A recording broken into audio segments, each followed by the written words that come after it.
Buenas noches, doctora.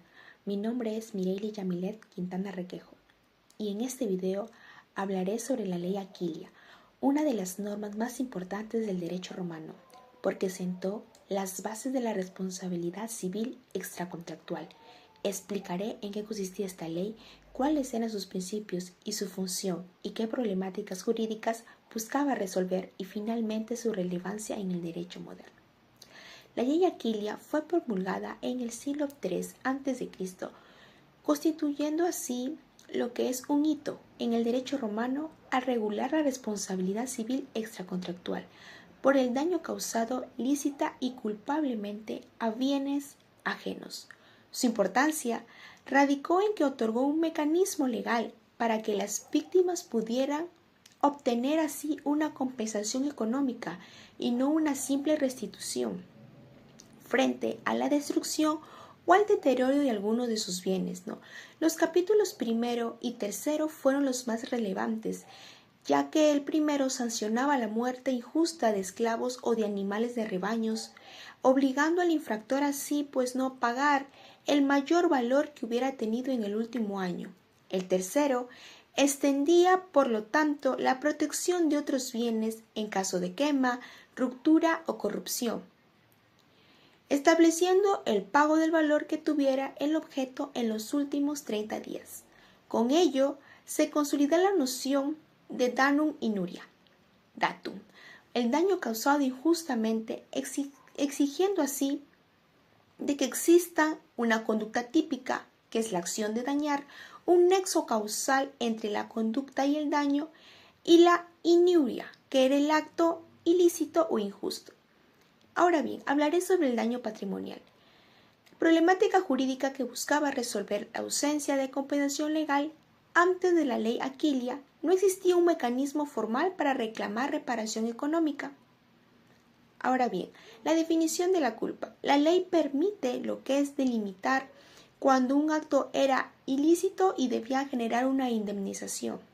También se da la protección de bienes patrimoniales. Se ofreció lo que es una seguridad jurídica a los propietarios frente a daños de esclavos, animales o cosas materiales. Ahora bien, hablaré sobre un caso práctico hipotético, ¿no? Un ciudadano romano llamado Lucio, en un descuido provoca lo que es un incendio que termina quemando parte del rebaño de su vecino Marco y destruye algunas herramientas agrícolas de manera almacenadas en su casa. Según la ley Aquilia, Lucio estaría obligado a indemnizar a Marco.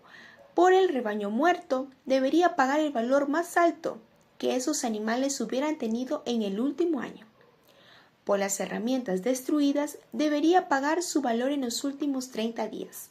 De esta forma, la ley garantizaba que Marco no quedara desprotegido frente a la pérdida de su patrimonio y se incentivaba así lo que es la diligencia en la conducta de los ciudadanos. Ahora bien, la reflexión crítica y la relevancia en el derecho moderno. La ley Aquilia no solo fue esencial en Roma, sino que se convirtió en lo que ya un antecedente directo del derecho de daño moderno. Su vigencia se percibe aún, pues, en un fundamento de la responsabilidad civil extracontractual, que hoy se regula en la mayoría de códigos civiles. También se da lo que es una proyección en la legislación contemporánea, donde subsisten los mismos elementos como es el daño, la culpa, el nexo causal e indemnización. En el derecho civil peruano, la idea de quien causa un daño injusto debería ser reparado, ¿no? Y proviene directamente de la ley Aquilia. Por ello, este antecedente jurídico conserva una relevancia histórica y práctica, ya que sentó las bases para la protección patrimonial y el desarrollo posterior de la reparación integral.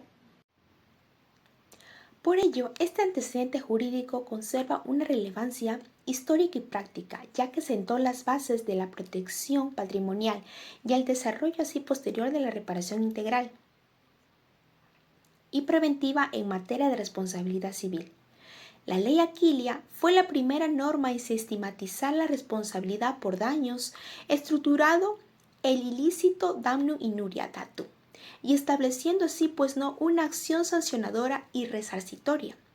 Esta ley buscaba resolver la falta de protección patrimonial frente a daños ilícitos, introduciendo así la noción de lo que es culpa como criterio de imputación. Su legado se proyecta en el derecho moderno, pues constituye el origen de la responsabilidad civil extracontractual en los sistemas jurídicos romanistas. La ley Aquilia surgió, como se sabe, en Roma, ¿no? Pero antes no existía un mecanismo claro para que las personas afectadas por daños a su propiedad pudieran obtener una reparación. Con esta norma, gracias a ello, se resolvió esta problemática al introducir la noción de culpa y establecer así un sistema de compensación económica en favor de la víctima. Muchas gracias por ver este video.